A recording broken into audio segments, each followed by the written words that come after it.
Hello guys, welcome to my channel. আজকে আমরা সবাই মিলে চলে এসেছি গোপগড় ইকো পার্কে পিকনিক করতে। আশা করি তোমরা সবাই এই জায়গাটা চেনো।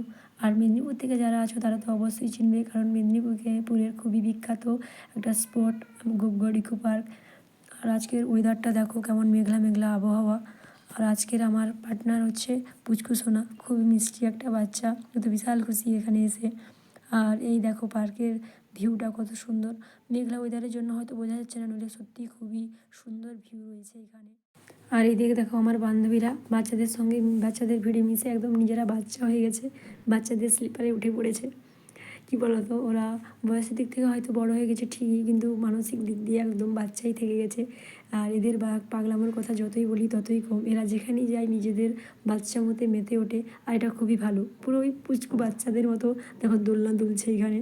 আর তানসোনাও ভীষণ খুশি এখানে এসে, একটু হামাগুড়ি দিচ্ছে এখানে রাস্তার মধ্যে। আর এইদিকে দেখো কত সুন্দর চারা গাছ লাগানো রয়েছে এখানে। ফুল ধরেনি অবশ্য, হয়তো পরে ধরবে, এখন তো ঠান্ডা সেইভাবে ফুল ফোটেনি তাই। আর ডিসেম্বর মানে তো তোমরা জানোই, পিকনিক ভাব ছাড়া ডিসেম্বরটা কেমন আধরা আধরা লাগে।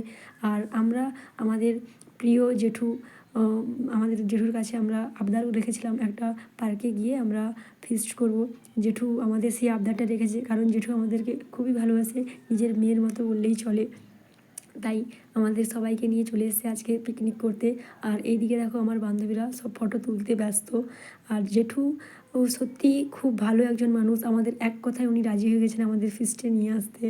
আর এইদিকে দেখো বাচ্চাটা তার মাকে ডাকছে, কিন্তু দিদি তাকে কোনো পাত্তাই দেয়নি। আমরা দুজন ক্লান্ত হয়ে এখন বসতে চলে এসেছি এখানে। আর আমরা দুজনে পার্কে মানে ঘুরে ঘুরে ঘুরে ঘুরে ক্লান্ত হয়ে পড়েছি। এই দেখো এখানে এসে দাঁড়িয়ে আছে, ওর ঘুম পেয়েছিল বিশাল, কিন্তু কি করব, আমি নিয়ে ঘুরছি, ও ঘুমাতেও পারছে না। এই দেখো হাই তুলছে, ঘুমিয়েও পড়লো। তাই ওকে নিয়ে আমি চলে এলাম আমাদের স্পটে। ওর বিশাল ঘুম পেয়েছে। আর এইদিকে দেখো এসে দেখি জামাইবাবু রান্না করছে। আর জামাইবাবুর কথা যতই বলি ততই কম। দেখি তো কী রান্না হচ্ছে এখন। এই দেখো এখন চাটনি রান্না হচ্ছে। সত্যি জামাইবাবুর হাতে রান্না না খেলে তোমরা বিশ্বাস করতে পারবে না কত সুন্দর রান্না করে। আমাদের পিকনিকের একমাত্র ভরসা হচ্ছে জামাইবাবু। ঠাকুমা একটু হাই করে দাও তো, ঠাকুমা হাই করে দিয়েছে। আর দেখো আমাদের বান্ধবীরা সবাই মিলে এখানে হাতে হাতে লাগিয়ে যোগাড় যন্ত্র করছে, কারণ যোগাড় যন্ত্র হাতে হাতে করে তাড়াতাড়ি করলেই তবেই নাচতে পারবো। সব কাজ কমপ্লিট করে দিয়ে আমরা এখন এখানে নাচতে চলে এসেছি। আর নাচ ছাড়া পিকনিক কি জমে বলো।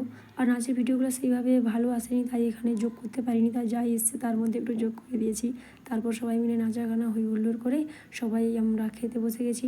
আমি বসিনি অবশ্য, সবাই খেতে বসে গেছে, আমি পরিবেশন করছিলাম, এখানে জামাইবাবু পরিবেশন করছে আর দিদিও সঙ্গে পরিবেশন করছে। সবাই মিলে খাওয়া দাওয়া করে তারপর গোপগড় ইকো পার্কে টাটা বাই বাই করে দিলাম। আজকের এই ছোটো মিনি ব্লগটা কেমন হয়েছে তোমরা সবাই জানিও। আজকের মতো টাটা বাই বাই।